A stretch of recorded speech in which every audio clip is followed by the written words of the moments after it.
and their personal life just spilling over. And it is part of football in the NFL draft because in a suspension that reminds you of those old suspensions that Virginia Tech would do back in the day where the guy would get suspended for like the first quarter of the game, not the whole game because he's too good for that, but we'll suspend him for the first quarter of the game. Or my favorite, when the coach would coach or the player would play the first game of the year against a marquee opponent, but the second game of the year when they're playing, with all due respect, your North Carolina A&T or your Alabama A&M, that's when the suspension would be held for a particular player or coach for a knucklehead decision. We got to have standards, but we also can't compromise losing and winning football games, and that is such a crucial and important thing. So that is the reality of that.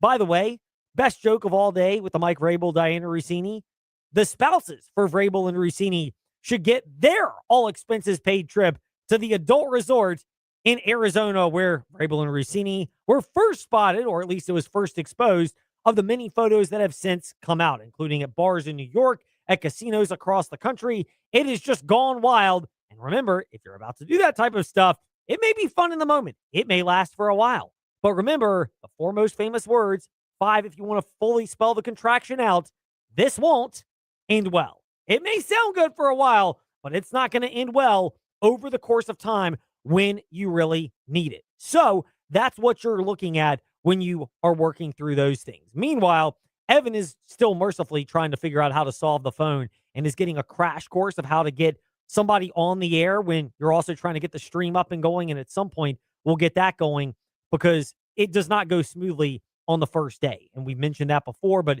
for those wondering where the stream is, we wanted to update you on that. Also, NFL draft. What do we really know about the NFL draft, which is being held tonight? One of those things that we need to figure out is, I think we all know this. Fernando Mendoza is going to go first to the Las Vegas Raiders. So we're aware of that.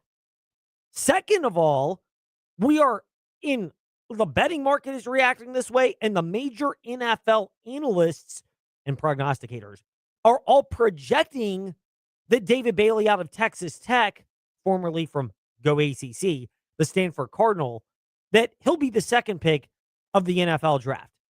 Then after that, it's a free-for-all. Does somebody trade up with the Cardinals at number 3?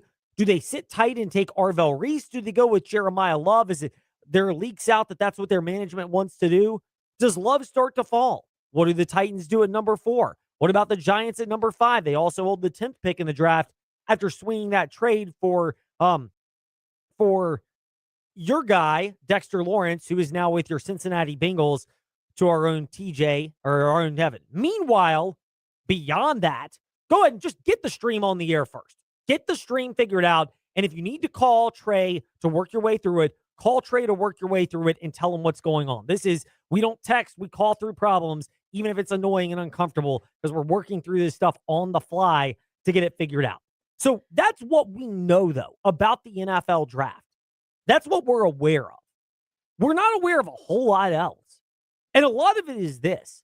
The most gifted football players in the draft are the football players who are at the not-so-marquee positions. I don't care if you're on the phone with Trey figuring it out while we're talking on the air. Get the problem solved, even if that's what it takes.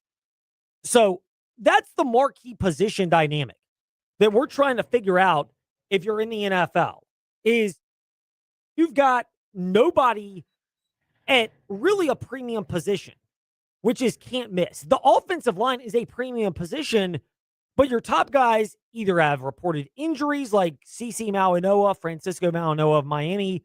They're good, but maybe not great. Spencer Fano out of Utah. And then the other guys that are the most athletically gifted have either limited reps, limited upside, or something else. Caden Proctor, Monroe Freeling, the others. So there's a lot of projections going on at premium positions. Similarly, honestly, on the defensive line, the defensive tackle class has been strong in certain years. This is not one of them. There may not be one that goes at all in the first round of the draft this year. So we may not even have one of those. So that's one element to this. Then you add on to that the fact that, again, David Bailey, great pass rusher, but there are questions about his run defense. Arvell Reese is a fantastic athlete, but has more been moved around than anything else. By the way, you might need a video tray in so that you can show him via video what's going on, in addition to the phone call. So if you need to make that transition over, I know we're really high end radio here, trying to troubleshoot this stuff on the fly while I talk to Evan, and maybe get with Lake Lewis, maybe not. What could possibly go wrong here in the fast lane? It's been a week, by the way, with issues at home. My wife's at the conference. It's just been an absolute hectic thing. Even the early morning, by the way, total detour. Um, Total detour, by the way, for me that you'll find is that my wife's out at a conference. So I've been dealing with kids and I love my kids to death, but time to take a detour in the fast lane. the thing is, by the way, Trey's texting me. I'm talking on the air. I can't talk and troubleshoot while reading his text. Like it's getting cumbersome. So that's why he's talking with Evan. Anyway, if he's trying to listen and figure it out, I'm horrible at multitasking. But by the way, so anyway,